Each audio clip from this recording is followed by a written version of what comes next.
Well, thank you. You find a black sheep? I was raised on a sheep ranch. Oh my gosh. I have those on my Christmas tree. Hi. Anastacia, I'm so glad you made it. Well, yeah. I know. What would we do with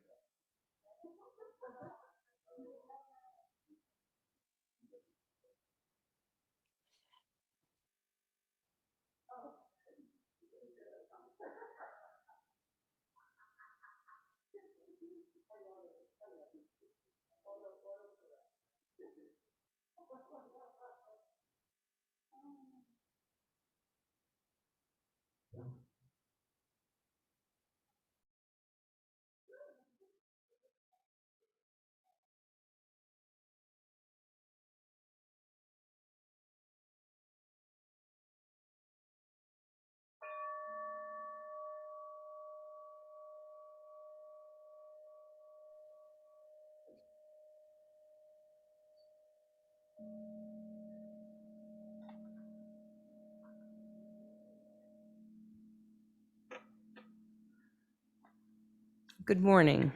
My name is Noreen Halberstadt. Welcome to the Unitarian Universalist Fellowship of Central Oregon.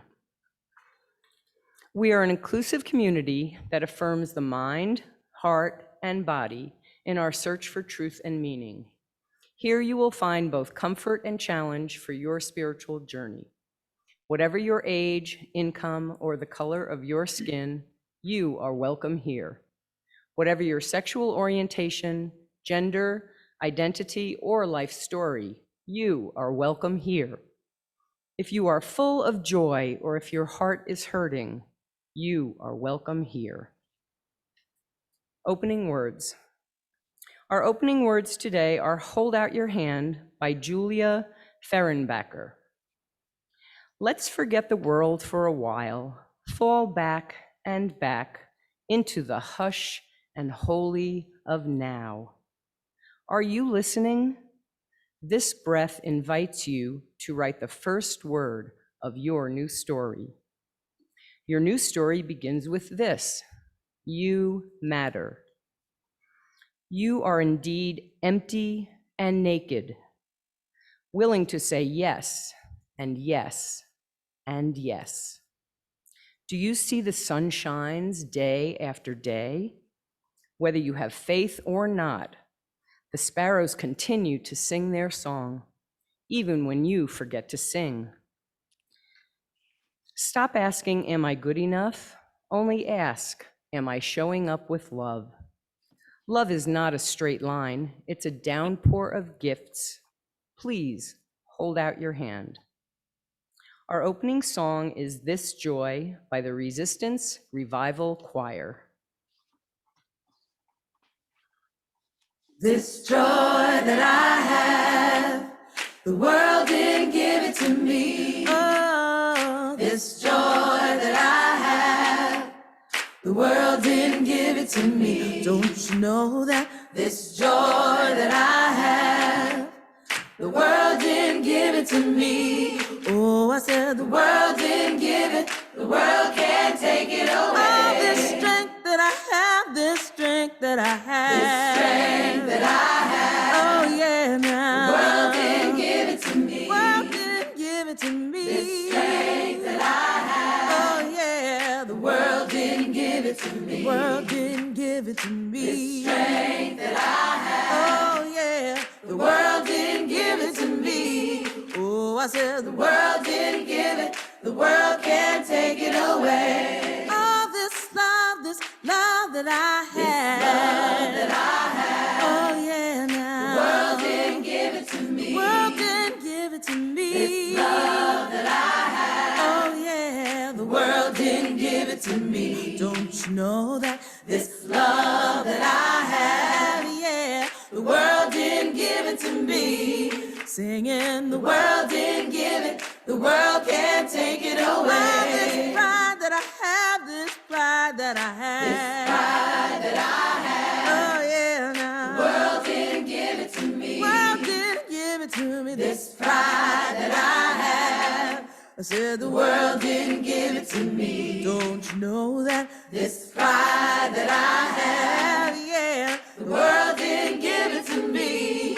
Oh, I said the world didn't give it. The world can't take it away. All this peace that I have. Oh, yeah. The world didn't give it to me. The world didn't give me my peace that I have. Oh, yeah, now. The world didn't give it to me. Won't you sing about peace? This peace that I have. Oh, yeah, now. The world didn't give it to me. I said the world didn't give it. The world can't take it away. All this joy that I have, this joy that I have. This joy that I have. Oh, yeah, now, the world didn't give it to me. The world didn't give it to me. This joy that I have. I said the world didn't give it to me. Don't you know that this joy that I have, the world didn't give it to me. Oh, I said the world didn't give it. The world can't take it away. The world didn't give it and the world can't take it away. The world didn't give it. The world can't take it away. The world didn't give it and the world can't take it away. The world didn't give it. The world can't take it away. The world didn't give it and the world can't take it away. The world didn't give it. The world can't take it away.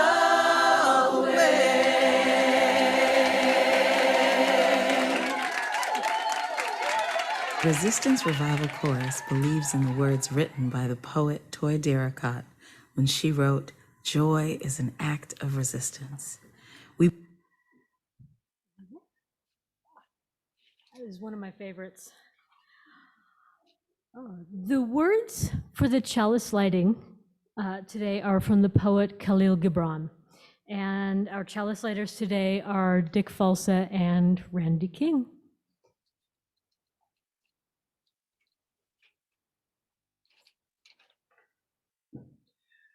Some of you say, joy is greater than sorrow, and others say, nay, sorrow is the greater. But I say unto you, they are inseparable. Together they come, and when one sits alone with you at your board, remember that the other is asleep in your bed.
Good morning. I wish we had a point system so that you would get special credit for being here today. Thank you for those who have come to be present in the sanctuary, and especially to our congregation who are joining us from the warm and dry comfort of your homes. So wherever you are, a special welcome to you. Today is the last Sunday of the Opening to Joy theme, And in January, we begin with the theme of living with intention. So one thing that I would recommend, it's just something that's been on my heart and mind, is you might want to choose a word to be your North I can't Star get any for the voice. coming year. I would recommend that you not choose it when you're exasperated with yourself, as though to overcome some hard habit, but just something to bring a little direction for the coming year. Few announcements. Next Sunday on January 2nd, we'll sadly have to take down the beautiful holiday trees. And if anybody is inclined to want to participate, it's a fun way to just be sharing in this task with other congregants. And we do want to uncoil the lights so that they'll be ready to go on the trees again straight away next year. So that'll be next Sunday, January 2nd, after the second service. Feel free to bring a bag lunch, and we'll be sitting distanced from one another so that we can enjoy just eating in one another's company. So that'll be on the 2nd. An important announcement is that January 21st, on Friday night, we're going to have a multi-platform talent show. And so this means that whether you are home and want to perform or will come to the building and perform, it could really be anything that is family friendly. And there will be more information in our all congregation email after the first of the year. So the talent show, like really, it is such a fun time to be together. You can do something serious or hilarious, all ages. So please be planning for that. Then lastly, thanks to the generosity of our board, staff has all of next week as a holiday, an extended sacred pause, as I like to call it. So the office will be closed. If you have any personal or pastoral needs, please do reach out to the pastoral care team. They can be reached at the email pct@uufco.org. And they'll keep us all tucked in through the next week. So blessings on your day and blessings into the new year.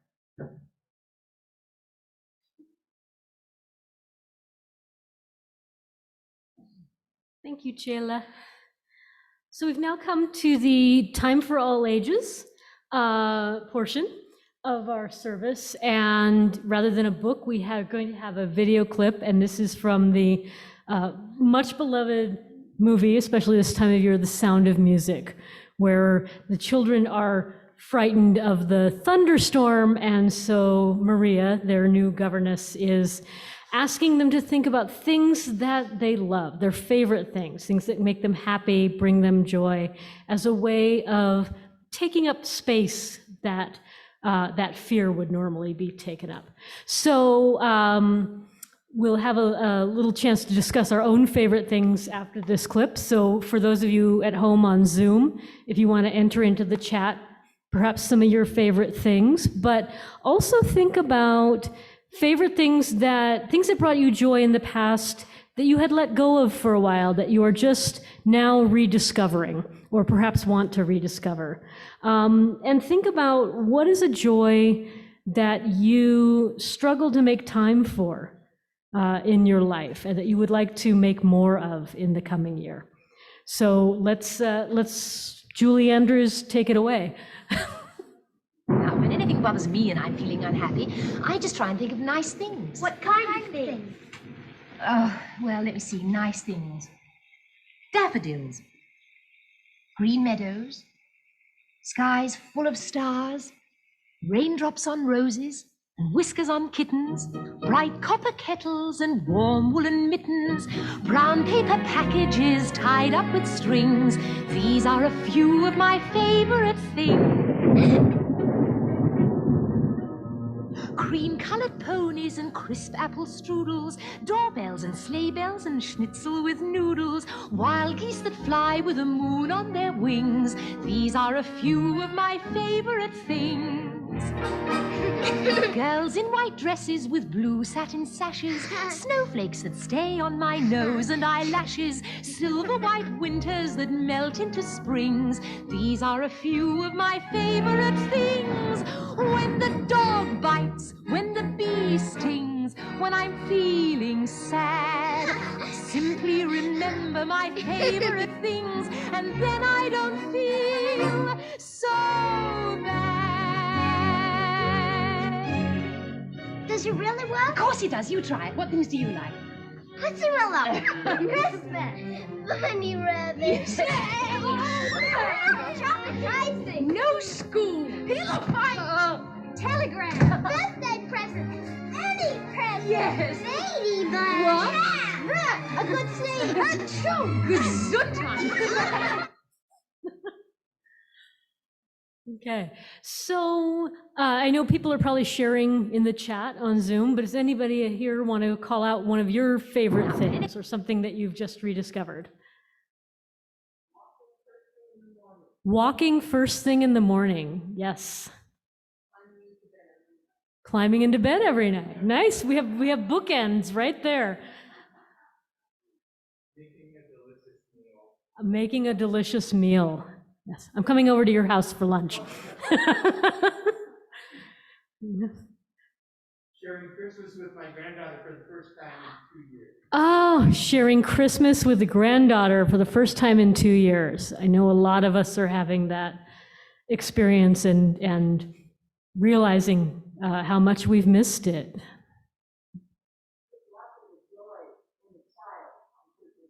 Watching a joy in a child on Christmas morning. Yes. Thank you. All right. Well, I hope these and many more favorite things are due to come into your life in 2022.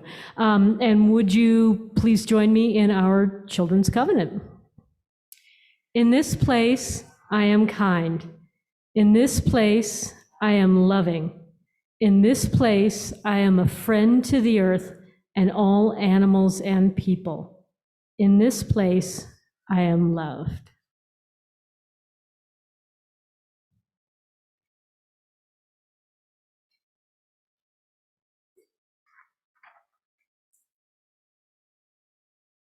For today's offering, we will be receiving for the minister's discretionary fund, and Reverend Scott wrote out this description of how it matters. Sometimes life shifts right under our feet without our expectation.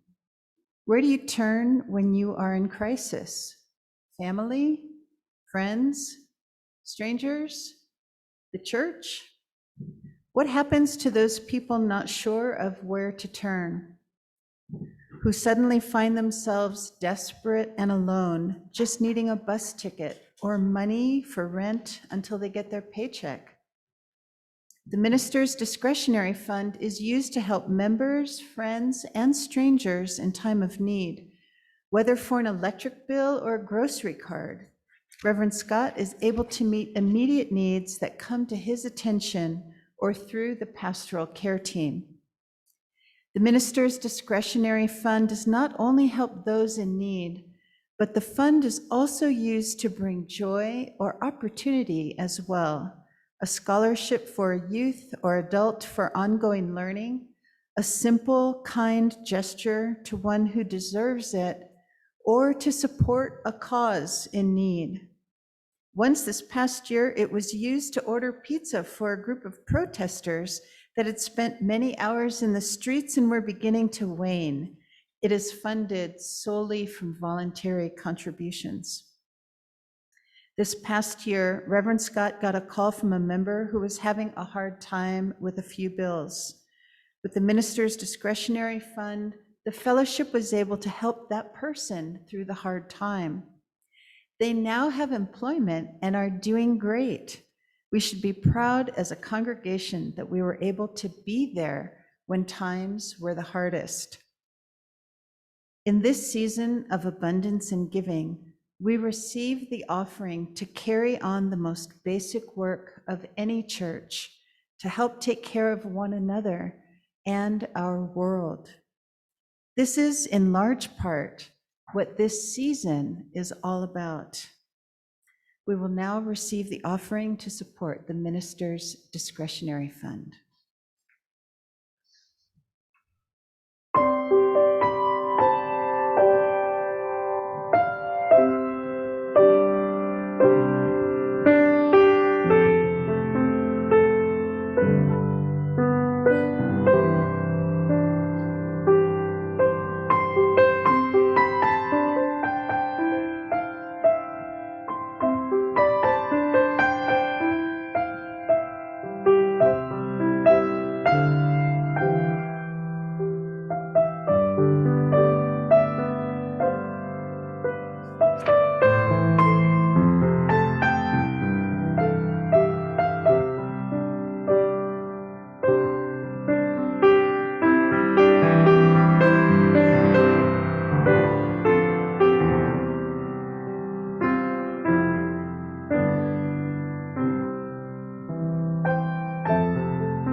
You may be full of joy this morning, or you may be carrying a heavy burden. This is a time when it's opportunity to share what's in our hearts and to connect to the community that has gathered, to share our joys and sorrows. And if you have a joy or sorrow on your heart this morning, we have the candles that you are welcome to light at the sides of the sanctuary. And of course, those on Zoom may enter it into the chat. I don't believe we got any written joys and sorrows this service, so I'm going to reread one from the previous service, and this is from Heather and Jamie Rose McNeil. Our mother and grandmother, Bonnie, would have been 97 today. It is a sorrow that she passed 2 years ago, but it is a joy that we know she is dancing in the stars with our father and grandfather, and we have beautiful memories to share every day. And I would also like to take a moment to hold a space of thankfulness for the life of Archbishop Desmond Tutu, who passed away today at 90 years of age and was so instrumental in eroding and breaking down with much patience over the course of many years, the system of apartheid in South Africa. And so we want to hold the joy for his life and the sorrow that his friends and loved ones are feeling at his passing.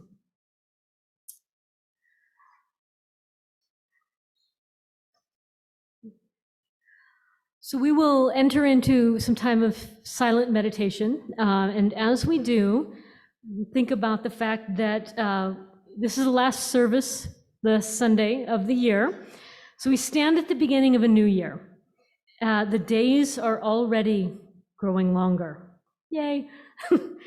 In a few days, everywhere you turn, we will be urged to join us in that ubiquitous ritual of making New Year's resolutions. Actions that we predict will make our lives better, bring us more joy, less stress, less pain, more ease. It's a tradition. But for the next few moments here, let's create a little more openness around that. What if, instead of making resolutions, vowing to wrestle ourselves and the coming year under some kind of control, we stood on the verge of it and admitted with sheer, joyous, terrifying wonder that we have no idea what the next 365 days are going to bring.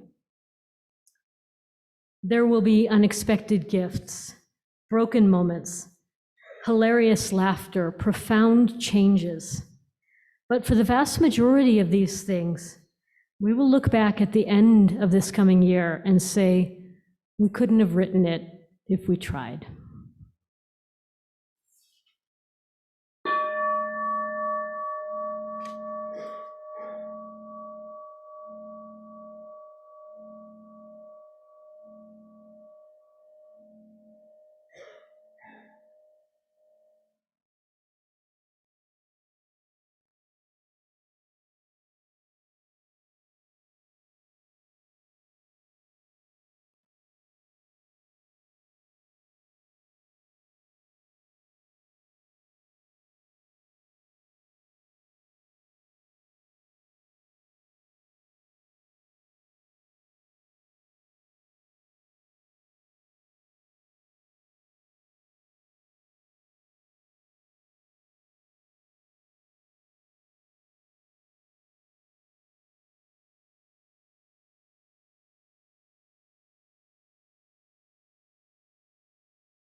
So I'm going to ask Parker to share one of my favorite memes of the past couple years.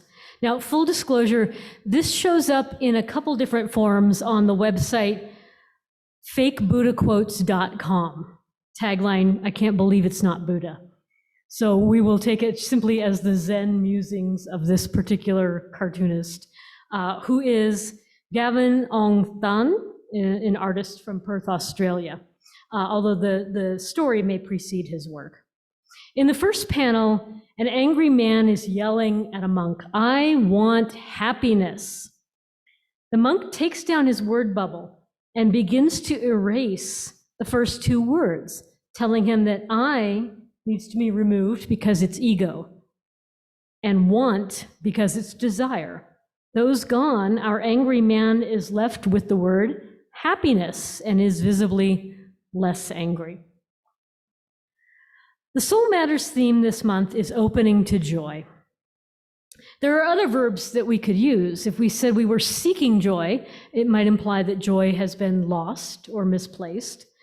If we say we're creating joy, it indicates that joy comes to us as raw materials, some assembly required.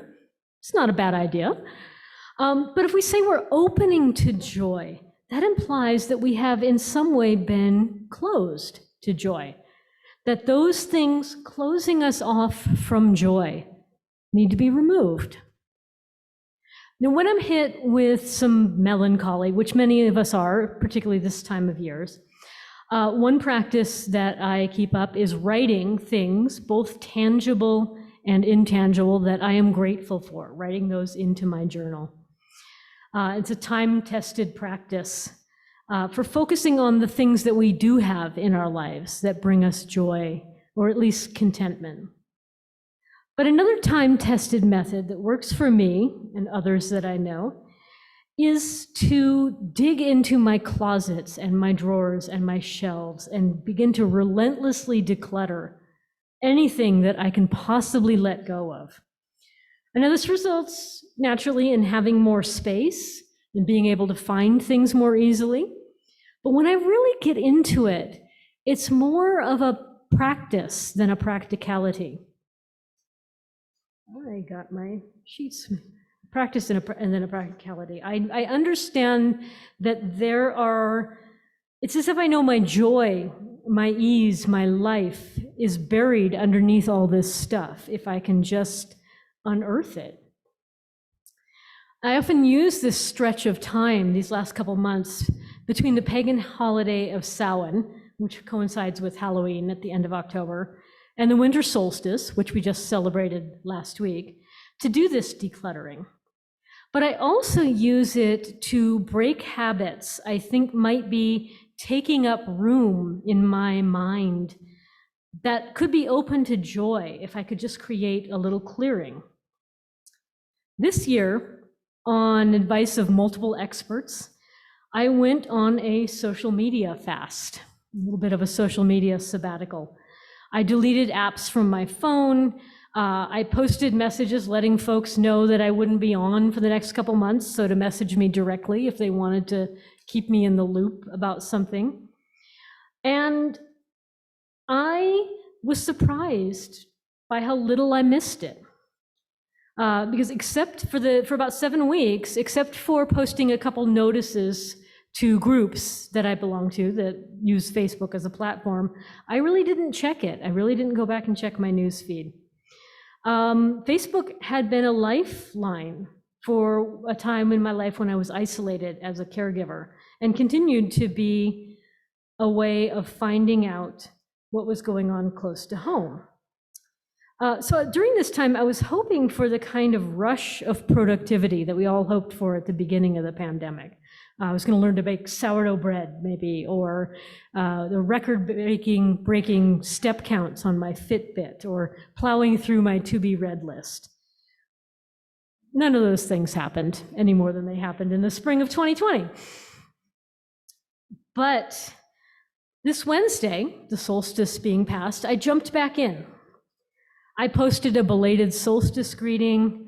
I shared a couple funny Christmas memes. I scrolled through my feed and checked up on my friends. But also, within minutes, I had come across posts that made me vaguely jealous or made me homesick for far-flung friends. I had garnered a sad emoji response to a comment that I had meant as a joke, which then caused me to debate, well, should I go back in and explain that I only meant it was a joke, or is that overkill? I came across a sketch a friend had made of her elderly dog, which made me worry, and I had to go scroll through her feed to see if maybe the dog had passed away in the time that I'd been offline. Now, he hadn't. He's fine. He's getting acupuncture for his hips, and he has a fantastic orthopedic dog bed, which then got me thinking, like, maybe it's time for me to get a new mattress. That dog looks really comfortable. But the political posts were fewer, thankfully, this holiday week, but that just made the ones that did pop up all the more jarring. I shut down my computer and went through my normal bedtime routine. And perhaps not surprising, found myself curled up in bed, my mind racing, unable to fall asleep. I hadn't acquired any bread baking skills over my social media fast, but I had definitely let go, without even realizing it, of this free-floating anxiety that was apparently standing in between me and the simple joy of sleep, of rest. Years ago, on another winter solstice, I was part of a ritual where we all decided to write down something that we wanted to let go of in our life. But here was the catch. These slips of paper would go into a basket, and the basket would be passed, and everybody would then draw one out, and that would become their solstice gift. Now, this was challenging because what I was going through at the time, I was feeling stagnant. I was feeling at loose ends, a little bit disconnected, without focus. Who wants that as their holiday present? But after some reflection, I found a way to phrase what I needed to release. I wrote down unstructured time on my slip of paper. I had too much unstructured time, and I dropped it in with the others. My friend, as the basket passed, my friend who had a busy massage practice, a working husband, and a young toddler, nearly wept when she pulled unstructured time out of the basket. Dr. Laurie Santos teaches an incredible class at Yale on the science of well-being. It's available online through Coursera, and she also has a podcast called The Happiness Lab, and I highly recommend both of those things. Dr. Santos says, our minds are terrible at accurately predicting what will make us happy. I think that's why humans have historically needed religion and faith. These traditions push us in the direction of doing acts of charity, having gratitude, being in communities where we connect with people. All things that give us a boost. And luckily, non-believers can get a boost from those habits too. By reframing what I was going through as unstructured time and seeing the joy that it brought somebody else to receive it, I was able to experience gratitude for that pattern of my past year, even as I prepared to release it. When I listened to the science showing the negative impact social media could have, I took a break from something that I had perceived as a source of connection and fun, and discovered when I returned this thread of disconnection that runs underneath it. The ever iconoclastic author Neil Gaiman writes in his New Year's blessing, the dubious wish, I hope that in this year to come, you make mistakes. Because, he explains, if you're making mistakes, then you are making new things, trying new things, learning, living, pushing yourself, changing your world. Now, if you're like me, this is the point at which you're cringing. I hate making mistakes. I hate being seen to make mistakes. But what if I stopped predicting that my mistakes made me a failure? And what if I stopped predicting that they would make me unhappy? What if I reframed them as learning and living? One of my go-to spiritual passages, which I'll ask Parker to put up on the screen right now, is the Bene Gesserit Litany Against Fear from Frank Herbert's Dune. Now raise your hand if you have actually used this as a prayer or a mantra in the past. No? Just me. I think there was one other person at the 9 o'clock service. But let's go ahead and go through it. Let's say it together. I must not fear. Fear is the mind killer. Fear is the little death that brings total obliteration. I will face my fear. I will permit it to pass over me and through me. And when it has gone past, I will turn the inner eye to see its path. Where the fear has gone, there will be nothing. Only I will remain. Now, I'm not sure I would want to be a Bene Gesserit witch, even if that were an active religion that was an option. But I'll take whatever works. And for me, this does work. Because in this litany, fear is not something inside me that I'm generating. It's something that can come and go. It's something that we can release. And when I allow it to go, it leaves some open space for me to remain. The Stoic philosopher and Roman emperor Marcus Aurelius wrote, "If you are distressed by anything external, the pain is not due to the thing itself, but to your own estimate of it. And this you have the power to revoke at any moment." Now, I've been known to get into arguments in my head with the Western philosophers and Eastern sages and the sci-fi writers who express this very simple but very challenging point of view. I do believe that there are things in life that inherently cause pain or grief or danger. But where things get crowded is when our estimation of those things takes up space alongside the experience that's causing the pain. The way that we frame it, the assumptions we make about it, our predictions about how far it reaches or how long it will last, the embarrassment, the fear, the frustration, the self-pity, the anger that we get tangled up in it.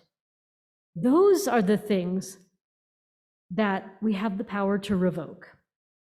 And when we do, we create an opening. Now, any number of things might slip into this opening. But as long as we have the room, we may discover that one of our most eager visitors is joy.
while by the sheep we watched at night, glad tidings brought an angel bright.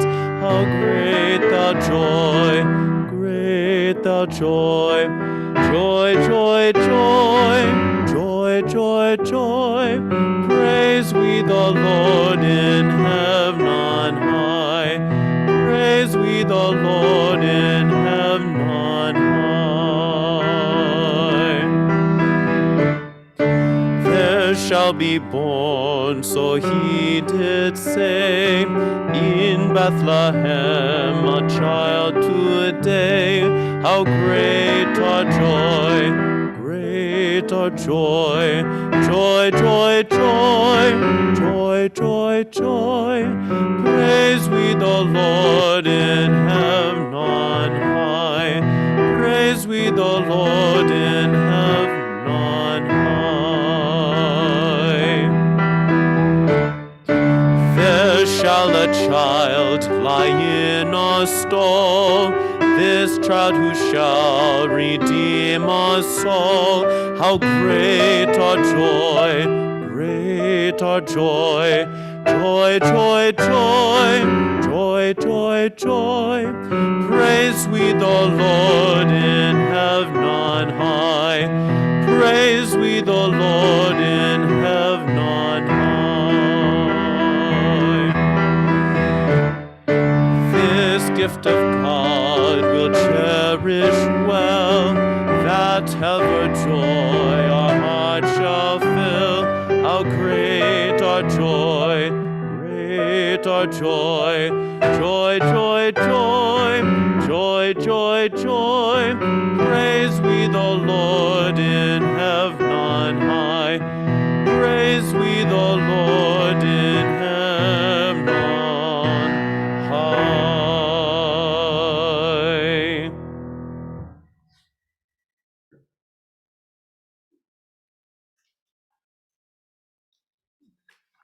And what a joy that on this side of town, at least, we have the sun breaking through and coming through our windows here. So it's minute by minute in Central Oregon. If you've extinguished a chalice at home, or if you've lit a chalice at home, for those of you on Zoom, please remember to extinguish it. And as I extinguish ours here, please join me in our UUFCO covenant. Love is the spirit of this fellowship, and service is its law. This is our covenant, to dwell together in peace, to seek the truth in love, and to help one another. I hope that in this year to come, you make mistakes. Because if you're making mistakes, then you are making new things, trying new things, learning, living, pushing yourself, changing your world. You're doing things you've never done before, and more importantly, you're doing something.